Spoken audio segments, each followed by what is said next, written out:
નમસ્કાર. ધોરણ 11 પ્રકરણ 6. આજે આપણે આ પ્રકરણમાં સ્પ્રિંગમાં સંગ્રહ પામતી સ્થિતિસ્થાપકીય સ્થિતિ ઉર્જા સમજીશું. પ્રશ્ન અગત્યનો છે. સ્પ્રિંગમાં સંગ્રહિત સ્થિતિસ્થાપકીય સ્થિતિ ઉર્જા V = 1/2 kx² મેળવો. આ રીતે પણ પ્રશ્ન પૂછાય. અગાઉ આપણે સ્થિતિ ઉર્જાની વિભાવના ભણ્યા, તેમાં ગુરુત્વાકર્ષી બળ એ સંરક્ષી બળનું ઉદાહરણ તરીકે લઈ અને ગુરુત્વાકર્ષી સ્થિતિ ઉર્જા V = mgh મેળવી હતી. ત્યાં પદાર્થને એક સ્થાનેથી બીજા સ્થાને લઈ જવા માટે ગુરુત્વાકર્ષી બળના વડે થયેલા ગુરુત્વાકર્ષી બળની વિરુદ્ધ થયેલા કાર્ય વડે ઉર્જા સંગ્રહ પામે છે અને એને આપણે ગુરુત્વીય સ્થિતિ ઉર્જા કહીએ છીએ. અહીં આપણે સ્પ્રિંગ બળ એ ચલિત બળ છે અને સંરક્ષી બળ છે. એ રીતે સ્પ્રિંગ માટે સ્થિતિસ્થાપકીય સ્થિતિ ઉર્જા સમજીએ તો અહીંયા સ્પ્રિંગની 3 અલગ અલગ અવસ્થાઓ દર્શાવી છે. આકૃતિ એ જોશો તો સ્પ્રિંગ સામાન્ય સ્થિતિમાં છે. કોઈ ખેંચાણ કે કોઈ દબાણ લગાડેલું નથી.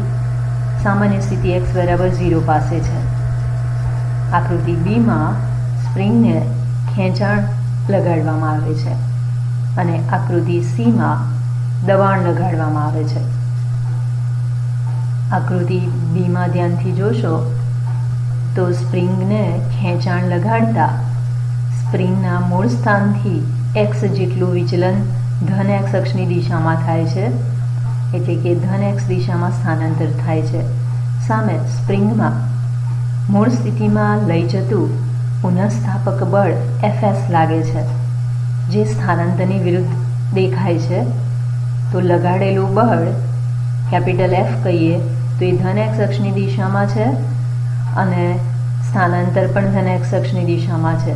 પણ સામે પુનઃસ્થાપક બળ અથવા જેને સ્પ્રિંગ બળ કહીએ તે ઋણ x અક્ષની દિશામાં છે. આમ x ધન છે તો Fs ઋણ છે. આકૃતિ સી ધ્યાનથી જુઓ. સ્પ્રિંગને સંકોચન આપવામાં આવે છે.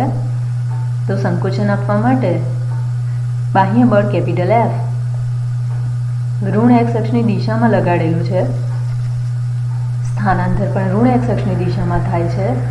પણ સામે સ્પ્રિંગને મૂળ સ્થિતિમાં લઈ જતું પુનઃસ્થાપક બળ એટલે કે સ્પ્રિંગ બળ Fs એ ધન x અક્ષની દિશામાં લાગે છે. આમ જ્યારે સ્થાનાંતર x ઋણ હોય છે અને સ્પ્રિંગ બળ એ ધન બને છે. ઇન શોર્ટ, બી અને સી બંને આકૃતિ પરથી એ સ્પષ્ટ થાય છે કે Fs અને x પરસ્પર વિરુદ્ધ છે અને Fs એ xના સમપ્રમાણમાં પણ છે. જેટલું બાહ્ય બળ વધે છે સામે એટલું જ સ્પ્રિંગ બળ વધે છે અને બાહ્ય બળ અનુસાર જ સ્થાનાંતર થતું હોય તો Fs અને x પરસ્પર વિરુદ્ધ છે. એટલે એમ પણ કહીશું કે સ્પ્રિંગ બળ એ સ્થાનાંતરના સમપ્રમાણમાં અને સ્થાનાંતરની વિરુદ્ધ દિશામાં છે. 3 આકૃતિ તમને સમજાઈ ગઈ હશે. હવે આપણે આનું વર્ણન કરીએ. આકૃતિમાં દર્શાવ્યા અનુસાર એક હલકી અને દળરહિત તથા હૂકના નિયમને અનુસરતી સ્પ્રિંગનો એક છેડો દ્રઢ દિવાલ સાથે જડેલો છે અને બીજો છેડો એક બ્લોક સાથે જોડેલો છે. બ્લોક જે લીસા સમક્ષિતિજ સમતલ પર સ્થિર પડેલો છે. લીસી સપાટી છે એટલે ઘર્ષણ બળ લાગતું નથી. આપણે સ્પ્રિંગની લંબાઈમાં થતો ફેરફાર અને બ્લોકની માત્ર સુરેખ ગતિ જે x અક્ષ પૂરતી જ મર્યાદિત રાખી છે એના પર ધ્યાન કેન્દ્રિત કરીએ તો શરૂઆતમાં સ્પ્રિંગની સામાન્ય સ્થિતિ છે જ્યાં બ્લોકનું સ્થાન x = 0 પાસે છે, જે આકૃતિ એમાં દર્શાવેલું છે. બ્લોકની x = 0 સ્થિતિમાંથી બ્લોકને સ્પ્રિંગની સપ્રમાણતાની હદમાં રહીને x = +x જેટલું એટલે કે ધન x અક્ષની દિશામાં સ્થાનાંતર કરાવીએ અથવા સ્પ્રિંગને દબાણ આપીને x = -x જેટલું સ્થાનાંતર ઋણ x અક્ષની દિશામાં કરાવીએ તો બંને વખત સ્પ્રિંગમાં બ્લોકને મૂળ સ્થાને લઈ જવા માટેનું પુનઃસ્થાપક બળ જેને સ્પ્રિંગ બળ કહીએ છીએ તે ઉદ્ભવે છે અને આ બળ એક્સની વિરુદ્ધ દિશામાં છે, જે બી અને સી આકૃતિમાં જોઈ શકો છો. મેં અગાઉ સમજાવ્યું તમને. તો સ્પ્રિંગ બળ એ સ્પ્રિંગના છેડે જોડેલા બ્લોકના સ્થાનાંતરના સમપ્રમાણમાં અને સ્થાનાંતરની વિરુદ્ધ દિશામાં હોય છે. સ્પ્રિંગ માટે બળના આ નિયમને હુકનો નિયમ કહે છે. Fs proportional two -x. સપ્રમાણતાનું ચિહ્ન દૂર કરીએ તો અચળાંક k મૂકીએ તો Fs is equal to -kx થશે. આમ k સપ્રમાણતાના અચળાંક તરીકે લીધો છે, જેને સ્પ્રિંગનો બળ અચળાંક પણ કહે છે. અહીં k સ્પ્રિંગનો બળ અચળાંક છે. તેને વ્યાખ્યાયિત કરવો હોય તો k ને કરતા બનાવો તો સૂત્ર કંઈ મૂલ્ય સ્વરૂપમાં આવું થશે કે k is equal to Fs upon x. માત્ર જાણકારી માટે છે, તો એને વ્યાખ્યાયિત કરવો હોય તો વ્યાખ્યા આ રીતે આપીએ કે એકમ સ્થાનાંતર દીઠ ઉદ્ભવતા પુનઃસ્થાપક બળ અથવા સ્પ્રિંગ બળને સ્પ્રિંગનો બળ અચળાંક કહે છે અથવા સ્પ્રિંગ અચળાંક કહે છે. તો k નું મૂલ્ય Fs અપોન x થાય. x નું મૂલ્ય વધારે હોય તો k નાનું થશે અને x નું મૂલ્ય આપેલા Fs અચળ માટે નાનું હશે તો k મોટો થશે. સૂત્ર પરથી એનું એકમ બનાવો. Fs ન્યૂટનમાં મપાય અને x મીટરમાં, તો એકમ થશે ન્યૂટન મીટર ઇન્વર્સ.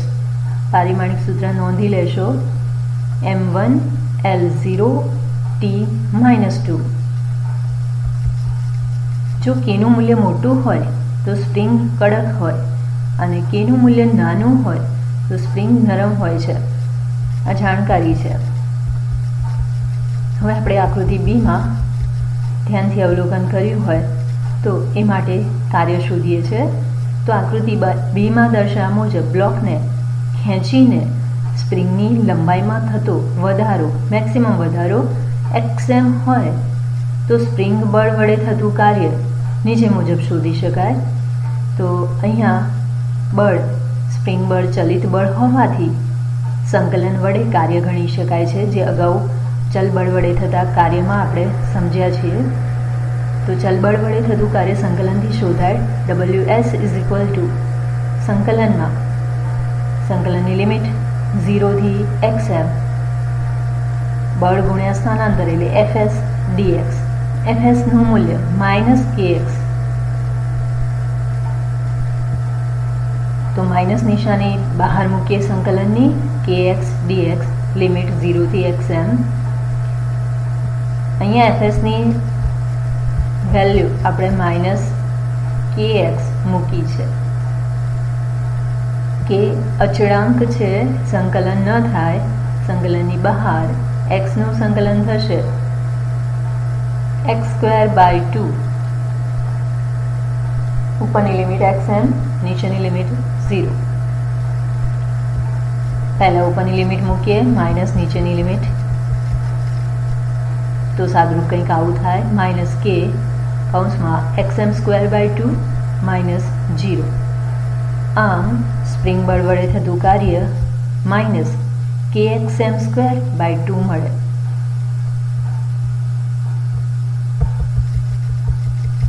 બળ વિરુદ્ધ સ્થાનાંતરનો આલેખ આકૃતિ ડીમાં દર્શાવ્યો છે. અગાઉ તમે ભણી ગયા છો કે બળ વિરુદ્ધ સ્થાનાંતરના આલેખ વડે ઘેરાતું ક્ષેત્રફળ કાર્ય આપે છે. તો અહીંયા સ્પ્રિંગ બળ Fs વિરુદ્ધ xનો આલેખ તેના વડે ઘેરાતું ક્ષેત્રફળ કાર્ય આપે.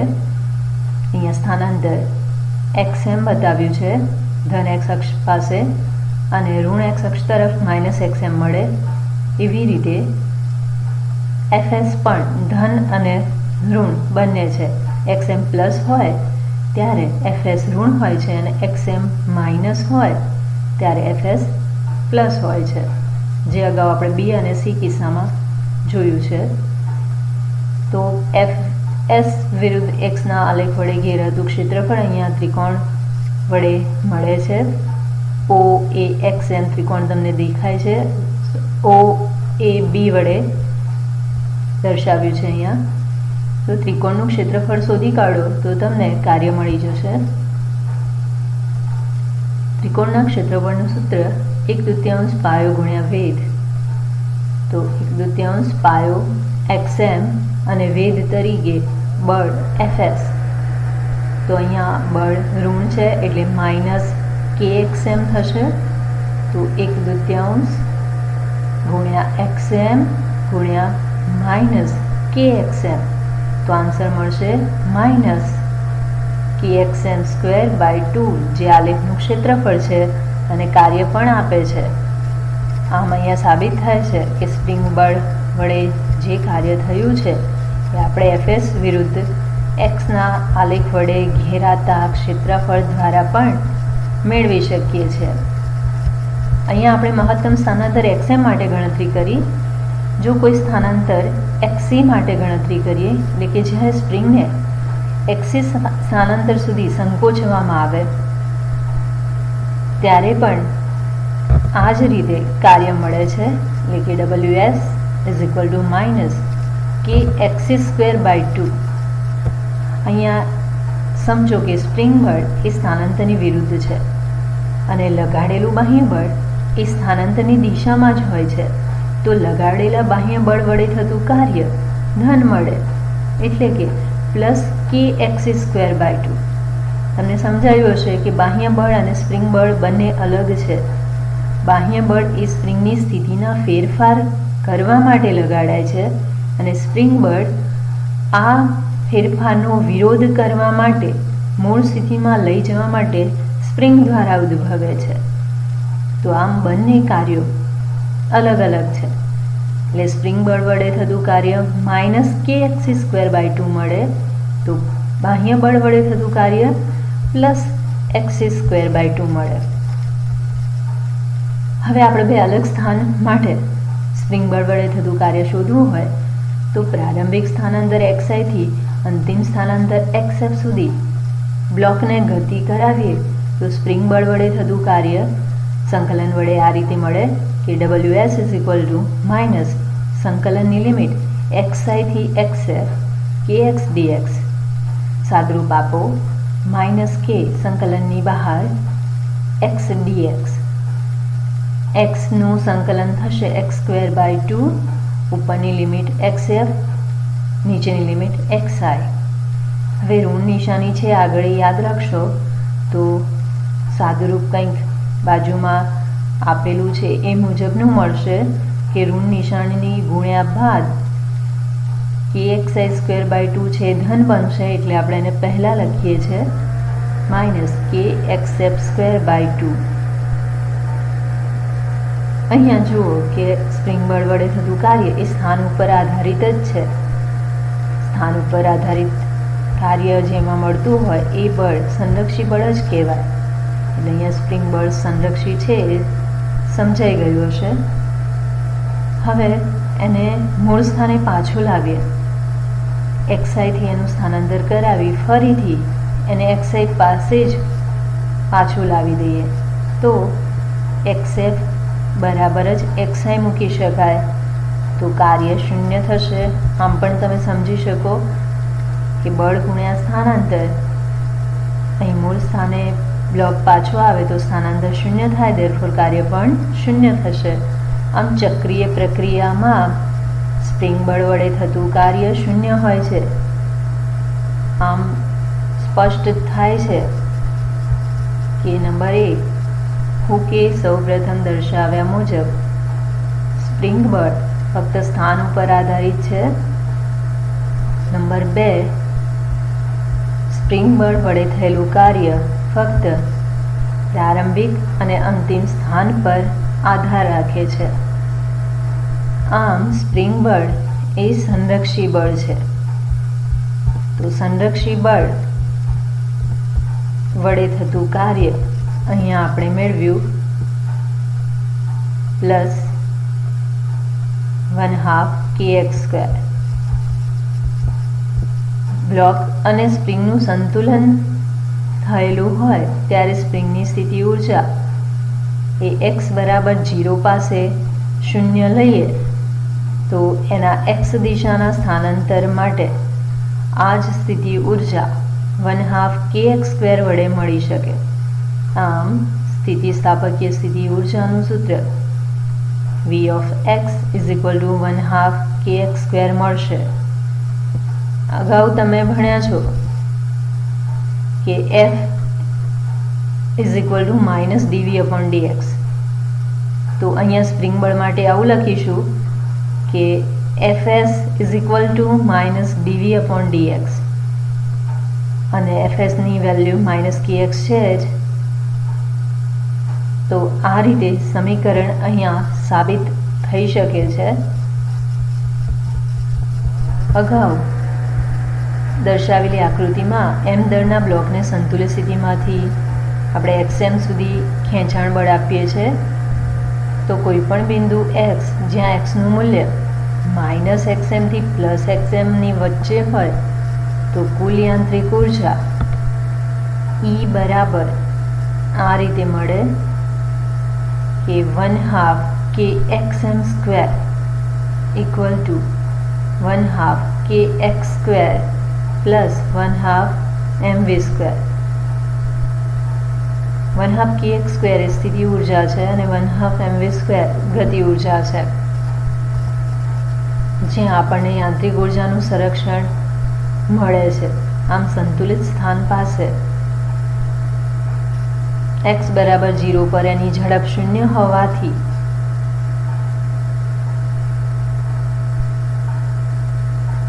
સંતુલિત સ્થિતિ પાસે x બરાબર 0 પર ઝડપ અને ગતિ ઉર્જા મહત્તમ હશે, એટલે કે 1/2 m vm² is equal to 1/2 kxm² થશે, જ્યાં vm એની મહત્તમ ઝડપ છે. અહીંયા તમે જોઈ શકશો કે પૂરેપૂરી સ્થિતિ ઉર્જાનું ગતિ ઉર્જામાં રૂપાંતર થયેલું છે. તો vm એ મહત્તમ ઝડપ છે. એનું સાદુરૂપ આપો સમીકરણનું તો બંને side 1/2 cancel. vm² is equal to k/m into xm². therefore vm is equal to √ k/m route બહાર xm. √ k/m એનું પરિમાણ પણ પૂછાય છે, જે આવૃત્તિનું પરિમાણ છે. યાદ રાખશો, √ k/m નું પરિમાણ આવૃત્તિનું પરિમાણ t-1 છે, એટલે કે k/m નું પરિમાણ t-2 છે. આમ અહીં ગતિ ઉર્જાનું સ્થિતિ ઉર્જામાં રૂપાંતર થાય છે અને તેથી ઉલટું પણ થાય છે, પરંતુ યાંત્રિક ઉર્જા અચળ જ રહે છે. તો ત્રણેય પ્રકારની ઉર્જાનું સ્થાનાંતર સાથેનો બદલાવ અહીંયા આલેખમાં દર્શાવ્યો છે. આલેખમાં સ્થાન -xm થી +xm અને એ સાથે ઉર્જા કઈ રીતે બદલાય છે એ સરસ રીતે સમજાવ્યું છે કે કુલ ઉર્જા એ તો અચળ જ રહે છે. અહીં -xm પાસે જુઓ